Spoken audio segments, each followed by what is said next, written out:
Kolivan tapped his foot slowly, counting ticks in his head to the rhythm of an old song. It was something taught to him by his mentor, the previous head of the Blade. Kolivan always had problems with patience and sitting still. Paladins of Voltron try not to show that they notice his habit, and the yellow paladin is offering him something called a saucer of milk that keeps getting jabbed in the side by the green paladin. Kolivan clears his throat, parsing out his words carefully. Impatience is not a quality of a good leader, and to let that show would reveal weakness. He counts 3 more ticks. I did not realize Keith would need this much time to gather his things. He's seen how light we travel. I was hoping he knew to bring only essentials. The green paladin makes a choking sound and then coughs into her hand. The yellow one wrings the hem of his shirt. The Altean princess speaks next. Keith is just saying goodbye. Kolivan narrows his gaze. I was told that was already done. He forgot to count, chides himself with a snap in his tone. Keith needs to say goodbye for an hour to someone. Well, a Varga, I guess. But this is a big goodbye, the yellow paladin says. Ah, yes, of course. I have met his mentor, Shiro. I suppose this is difficult for both of them. Kolivan thinks on his mentor again, how much more he could have said if he was given the chance. Varga still feels like overkill, but perhaps he judges too harshly. Your impatience is getting the better of your empathy again, Kolivan hears echoing in his mind. Shiro is standing behind you. The green paladin points over Kolivan's shoulder to where he sees Shiro wave. He furrows his brow. Who else could Keith need an entire Varga to say goodbye to? His thoughts are interrupted by the sound of the door opening. Keith is there with a bag over his shoulder and his hood pulled low over his face. The blue paladin follows, his hooded jacket similarly covering his eyes. It's no matter. Kolivan nods to Keith. I'm ready. Sorry it took so long. He sniffs and wipes a hand across his face. Shiro grasps Keith on the shoulder, and they are softly murmuring something, but Kolivan is distracted with what's happening across the room. The yellow and green paladin, along with the princess, seem to be less concerned with their departing teammate and are now converging on the blue paladin. It's allergies, damn it! Back off! He shouts, and his comrades laugh. The yellow paladin hugs him, and the princess tries to offer him a handkerchief. Kolivan tilts his head and reminds himself to stop his wandering eyes. Focus, he thinks. Takes out the communicators. Of course, we have the tools we need to contact you securely should we ever need to share information, and as a rule the members of the Blade have cut ties to their former lives. However, Keith, your situation is unique. You won't be around other humans, and though you are a quick study to our ways, we may not understand all your needs. Therefore, we wanted to make sure you have a way to contact someone in an emergency. So this is a secured 2-way communicator. Kolivan holds up the 2 communicators, handing one to Keith. It is completely private and encrypted. You may even be able to receive video or images depending on how far we are from a safe transmitter. Kolivan hands the other to Shiro. Please be careful with this. It will be troublesome to send another. Shiro nods, and then gives a sheepish smile to Keith. The blue paladin walks towards them, interrupting anything the 2 are going to say. His hood has fallen back, and Kolivan can see that his eyes are bloodshot, and the skin beneath them is red and swollen. He grabs the communicator from Shiro and whips around quickly, leaving the room. Keith pulls his hood down lower and walks towards the door for Kolivan to follow. Shiro doesn't seem to be fazed at first, but after seeing Kolivan's expression of surprise, he offers a weak explanation. Lance better hold on to that, you know? I have a robot hand and PTSD, and I might smash it by accident. Ah, Kolivan nods. That sounds difficult. Excellent use of empathy, Kolivan thinks to himself. Keith breaks the communicator in less than 2 quintets. It fell, he tells Kolivan, his hands behind his back. Kolivan raises his brows. How? I was holding it with one hand and I lost my grip. Kolivan doesn't understand. He's seen Keith switch between dominant hands mid-battle. He's equally strong, not favoring one over the other. Was he hurt? Is there a previous injury affecting his grip? Kolivan counts 7 ticks. I need more of an explanation than that. Keith's face gains color. His blood must be diverting to his cheeks and ears as they redden. I was holding it with one hand and something was distracting me, so I lost my grip. He's skirting the issue. Kolivan doesn't buy it. 3 ticks. Are you injured? Keith, we need to know. No! 2 ticks. Pride can be more dangerous than any injury. Let us examine your hand. I told you I was distracted and I lost my grip. I'm not injured. 1 tick. Maybe half of one. Damn. Which hand is it? Kolivan grabs Keith's wrists, examining them himself. Keith breathes. His eyes cannot meet Kolivan's. Someone distracted me, okay? Wherever we were last night, the video was really good, and I was talking to Lance, and he was being distracting, and it made my hands weak because the thing he was doing was... And I was in an awkward position to start with, and my other hand was busy, and oh my God, please don't ask me to explain anything beyond that. I'm already embarrassed enough. Keith buries his face in his hands and groans. Kolivan thinks back to the few encounters he's had with the Blue Paladin. Lance was the one you needed a Varga to say goodbye to? Yes. He was distracting you. Keith lifts his head and the corner of his mouth twitches. And that's his specialty. The new audio-only communicator takes 10 quintents to set up between the Blade Outpost and the Castle of Lions. Keith doesn't seem to have an issue with the lack of video or image functions. He does ask for the night off of monitor duty, and Kolivan obliges. They're on a planet that Voltron happens to be on the other side of. Voltron's battle against the Galra fleet goes rather seamlessly, as does the Blade's reconnaissance. It's wrapping up neatly. They should be gone before Voltron is done with its mission. Holson and Jossie are outside the abandoned Galra facility, arguing over something trite, no doubt. Kolivan approaches them, counting the standard 5 ticks he gives them.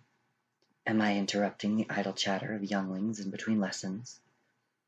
Holson chokes on his words mid-sentence. Jossie shakes his head quickly, pointing towards the sky. Kolivan looks up and sees the red lion flying in loops through the air, fire pouring out from its mouth and leaving a burning symbol in the atmosphere. It looks like a pattern, doesn't it, sir? Jossie says. We were trying to figure out what it means. Is it a code? Kolivan can't decipher it. It's big and rounded on 2 ends, and there's a symbol drawn in fire in the center of this strange glyph.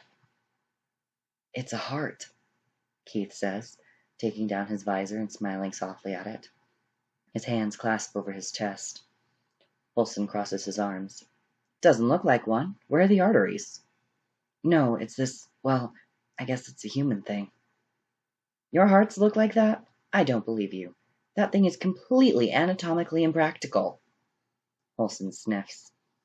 Keith shakes his head. It's a symbol meant to represent a heart, but not an actual heart, not the ones in our bodies. It's a cultural thing we have.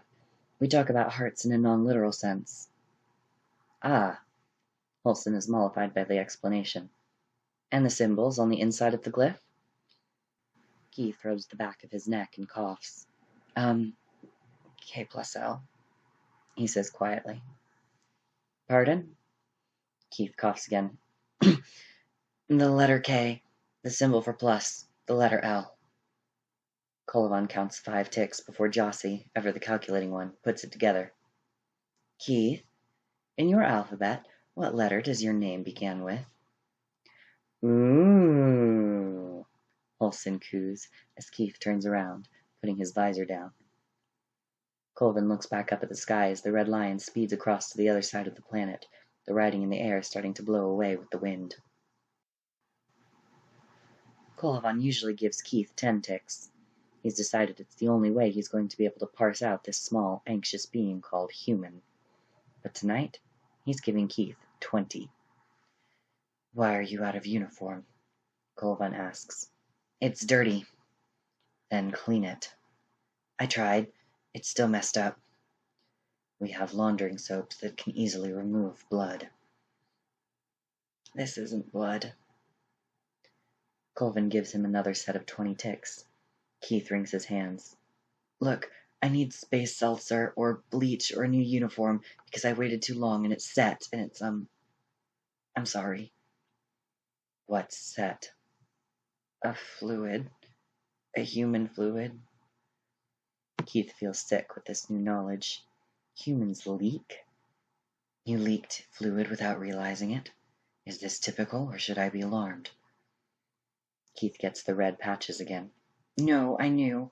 I just fell asleep after, and it must have set then. You knowingly leaked human fluid in your uniform.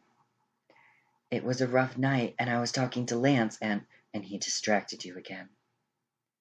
Kolivan catches himself for impatience when Keith gets defensive, crossing his arms over his chest. He was! Keith shouts. But it's what I needed. I needed to not think and turn my brain off and listen to him. Keith takes a deep breath and quiets. What he said was what I needed to hear, and it made me feel good, okay? And when we humans feel that way, when we feel good and safe and loved and... Keith catches himself and shuts his mouth, pressing his lips in a tight line. Kolivan holds up his hand. I will get you a new uniform. Dispose of that one however you'd like. I can't believe you, Keith. Humans are so weird. Shut up, Jossie. Nah, I get it. My wife likes it when I keep the uniform on. Next time, try soaking it with Trebson salt in the water. Thanks. Also, shut up, Holson. You're both frelling hopeless. The whole point is to get each other out of your clothes, not into more of them. Hey, Keith, remind me who at this table is currently single? That's cold, Holson. Such is revenge. Kolivan counts 30 ticks before excusing himself from the dining area. Hey, so, weird question. Kolivan counts his standard 10 ticks before turning to Keith amidst the planet's marketplace. It's a standard supply and refuel location, but some of the blades wanted to stretch their legs, including Kolivan. Yes, Keith. How did you know it was me? Keith gasps. They're all disguised as Galapagans, wearing the same breathing apparatuses that cover their entire faces. Planet Galapoid being a gas giant, and the native population finding most atmospheres uninhabitable without them. You're rather short. Ouch, I was joking. I know you all have like 2 feet on me. I did not understand that. Kolivan looks from his feet to Keith. Yeah, that's gonna turn into a thing. Back to my question. Do we get like a stipend or a, what's it called, per diem? And follow-up question, can I have an advance on mine, like right now? Ah, you want money. Yes, please and thank you, and now? Keith looks around impatiently. Kolivan may need to teach him to count ticks. He is flustering himself. What is it for? Look, they're really popular and they're gonna run out, so just give me 100 GAC and I'll show you when... It's 97 GAC, actually, and you can pay it directly to me, sir. Holson interrupts, handing Keith a parcel. Someone had the last set. You can thank Jossie for distracting them so I could buy it. Thank you, Holson. Even with the full face mask on, Kolivan can tell Keith is smiling as he inspects the purchases. So, these souvenirs are from those Voltron shows that your old team has been traveling around with? Yeah, it's lame, I know, but it makes me laugh. I think we made a kid cry when we took the last of the Blue Paladin merch. But look at this little plush face. It's adorable, Keith. Aw, he's blushing again. It's blushing, and I'm not. Shut up, Holson and Jossie. And thank you again. Humans are so complicated and still so simple. Oh my gods, it squeaks when you squeeze it. This is amazing. Give it here. Stop squeezing, you're gonna break it. Kolivan counts 20 ticks, but gives up and excuses himself to his quarters so he can laugh until there are tears in his eyes. Kolivan tries not to notice the merch when visiting Keith's quarters to teach him about counting ticks. There are posters on his walls, and a small corner of his room is now dedicated to the Blue Paladin. You have built an impressive shrine to your teammate, Kolivan remarks. It's not a... Oh my god, it is. It's a Lance shrine. He can never know. Keith mumbles to himself. Kolivan sits on the bed and immediately jumps at the strange squeaking sound that emanates, yelping in surprise. He picks up the offender, the plush toy of the Blue Paladin that Holson and Jossie were speaking about. This one does not go on the shrine. Nah, I like to keep him close, Keith says, taking the toy from Kolivan and smiling fondly at it. It's so lame. He's such a dork. Look at his stupid face. Humans have strange expressions of adoration, Kolivan thinks. There's a terrible silence. Kolivan loses count of the ticks. Keith, we didn't expect you back so soon. Olsen starts as Keith slams his shuttle door closed. I thought you were going to surprise him at the Voltron show on Shrexus 9, Jossie says. Keith cracks his knuckles. The management told me to get in the groupie line, and that I should know that by now. Standard policy for his fans. Keith speaks coldly.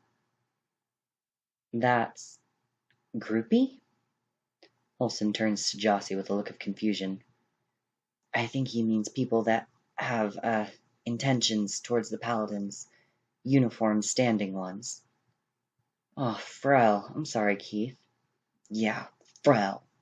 Frel him. Frel everything. Keith turns and stomps out of the hangar.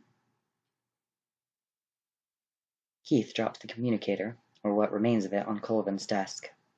I broke it. How? I accidentally threw it against a wall, and then I accidentally stomped on it 12 times last night. Don't bother getting me a new one. Tick counting isn't helping, is it? Kolivan, I say this with all the respect I possibly can. Tick counting can go fuck itself. Kolivan is focused. He feels the gears shifting into place, falling neatly into the slots of a well-tuned machine. The plan is executing itself flawlessly. He thinks of his mentor, warning him of pride and overconfidence leading to carelessness, and calls for radio checks. Kolivan breathes in relief as everyone responds in turn. No one talks over each other, and they all call out location and status in the correct order. He receives an update from Shiro as Voltron takes on the head of the fleet to distract from their intel gathering. Everything just feels right about today. He watches as the data downloads smoothly into his portable, and the virus uploads immediately following. He waits 3 doboshes before another comm check. All the callouts but one. Jossie, come in with your current status. Kolivan repeats. No response. I'm nearest his location. Things are locked down here, so I'm heading there now, Keith says. I'll report back when I know more. Kolivan runs his hand down his face. He doesn't remember giving that order. Keith had been pushing boundaries more than usual since the incident at the previous Bacolian movement. Kolivan also heads to Jossie's last known location on the sentry ship. He's expecting something bad. He's ready for that. Ready for gore or violence, or to have to pull his wayward human blade away from a scene that his fragile heart cannot take. He's not ready for a room transfixed by strange and unfamiliar music coming from a loudspeaker. Both Jossie and Keith seem to be fine. Jossie is at the control console, reviewing the frequencies. It's broadcasting to every ship in the Galra fleet, Jossie says, and it's coming from the main battlecruiser. That's all I can tell. They're under attack from Voltron. Why would they do this in the middle of a battle? Is it a distraction? Kolivan says, announcing his presence. 2 blades salute him quickly. Keith carefully inspects the readouts. Galra might not be the ones broadcasting this. Why do you think that? Because it's Earth music. I think this song is called Am I Blue, Keith says. I don't get... Wait, it's changing. The music turns upbeat. A voice on the loudspeaker starts singing along with the music. You're just too good to be true. Can't take my eyes off of you. Oh my god, I know that voice. Keith gasps as the music swells and the voice gets louder. I can't believe it. You fucking dork. Kolivan watches as Keith listens to the entire song, his hands on his chest, clutching over where his heart is.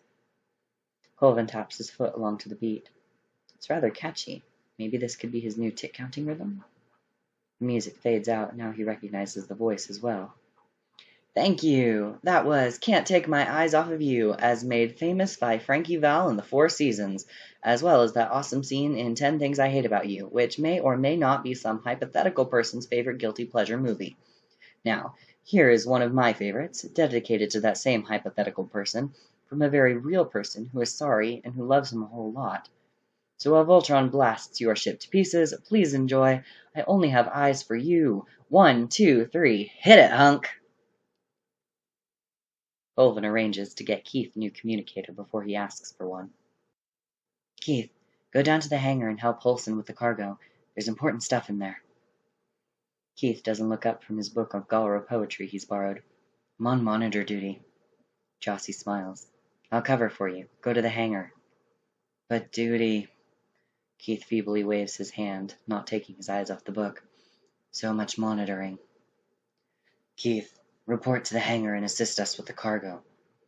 Kolivan's voice booms over the intercom. Keith sneers at Jossie. Are you really this lazy? You're a foot taller than me and 3 times as strong. Yeah, and it's spelling hilarious to watch you try and lift boxes, and then Holston lifts you both in the air, and your legs do the kicky thing before you realize you can just let go. Keith huffs, but doesn't want Kolivan to have to ask twice. He pockets the book and heads down to the hangar where a ship is being unloaded.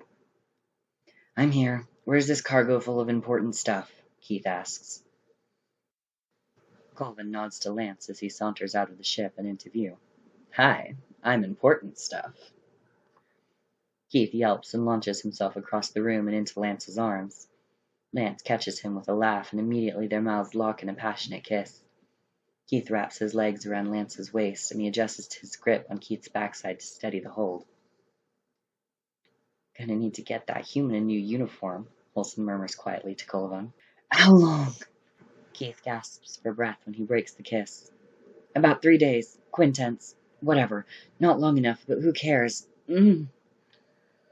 Lance moans into Keith's mouth and then pushes him back slightly. Babe? They're staring. Keith pants for air. Yeah. Galra are weird about PDA, and that they're not weird about it at all. You should have seen Holston and his wife in the mess hall. Keith shudders. There's a table I still can't bring myself to eat on anymore. Hey, I have an amazing wife, and I was happy to see her, so I showed it, Holston says. Third base, Lance. On the table. Where we eat. Sounds like he was enjoying his meal, too.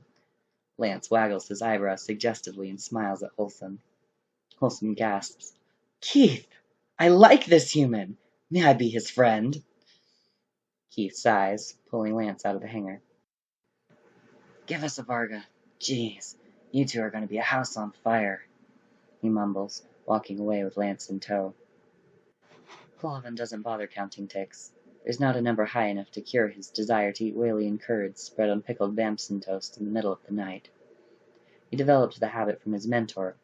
They had a similar penchant for snacking in the late hours, and would often bond over it. Kolivan preferred very sour pickled toasts, while his mentor leaned more towards the half-sours. Of all the blades since, none had shared this habit. He was used to eating alone now, and came to enjoy the quiet and time to gather his thoughts. The light on in the pantry strikes him as strange, the company he finds himself in even stranger. Are those blue lions on your feet? Lance turns around suddenly and laughs. Yeah, they're awesome, right? I mean, I fly red now, but blue's always going to be my girl. Kolivan raises his brow. You're standing in front of the pantry. Oh, I was trying to find water and something to snack on. I get hungry after sex. Kolivan counts a half-tick before Lance's coughing, spluttering, and reddening mess. Humans are rather prudish. Kolivan ignores him and grabs his snack as well as 2 pouches of water. You are welcome to join me for curds and pickled bread. Unless sex was a prerequisite, in which case I may need a few dough washes before I can return. Lance makes a strangled face when Kolivan describes the food, but shrugs and laughs at his comment. You're a funny guy. Thanks. Lance sits lazily, slouching and sipping water slowly, his mind wandering, letting the silence hang. Kolivan envies that, the calm he exudes. Here.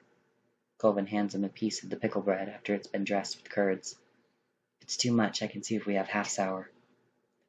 Lance sniffs before taking a slow bite, his eyes going wide.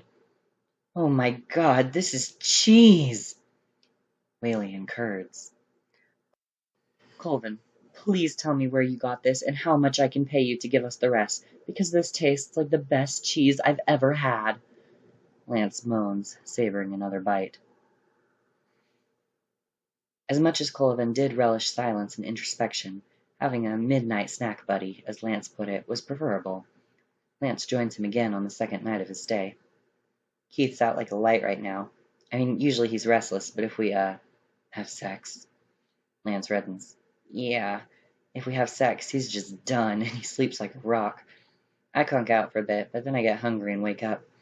Keith's always joking I'm going to have a dream about eating a giant marshmallow and wake up wondering where my pillow is.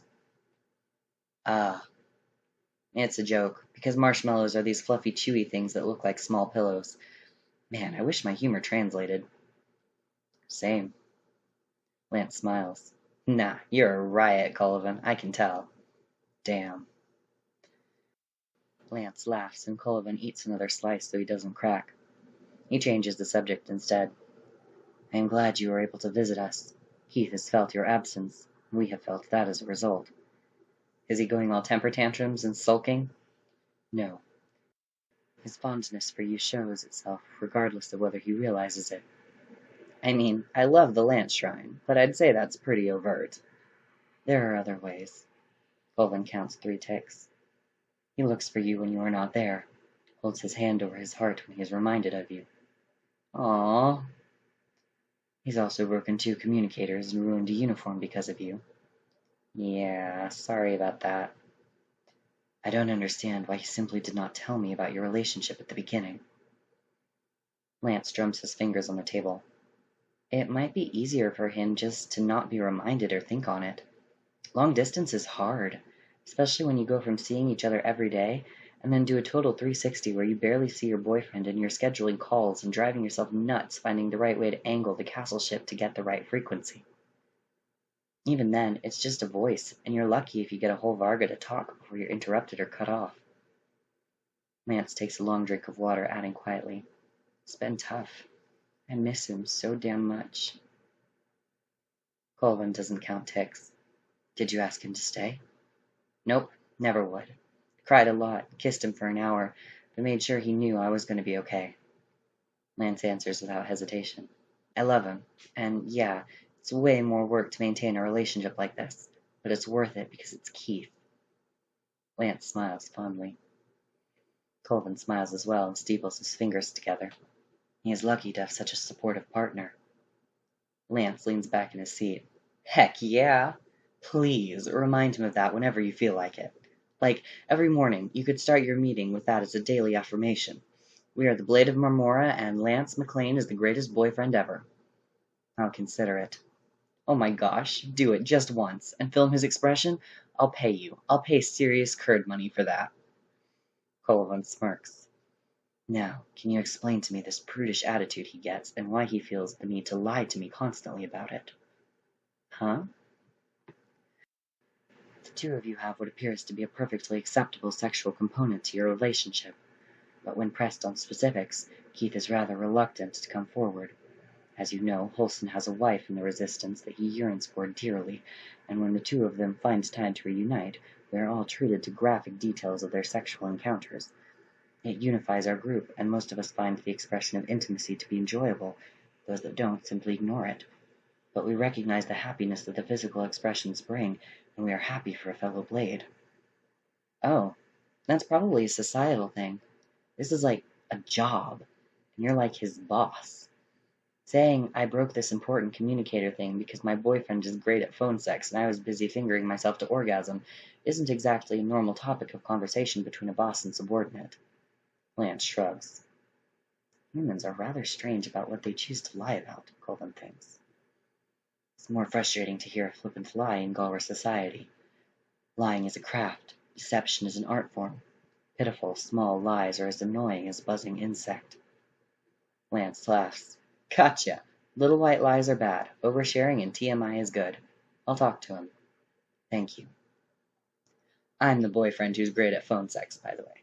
He still gets all flustered when I ask him what he's wearing, but then he tells me and I get all flustered because, damn, Kolivan, you are killing me with these outfits.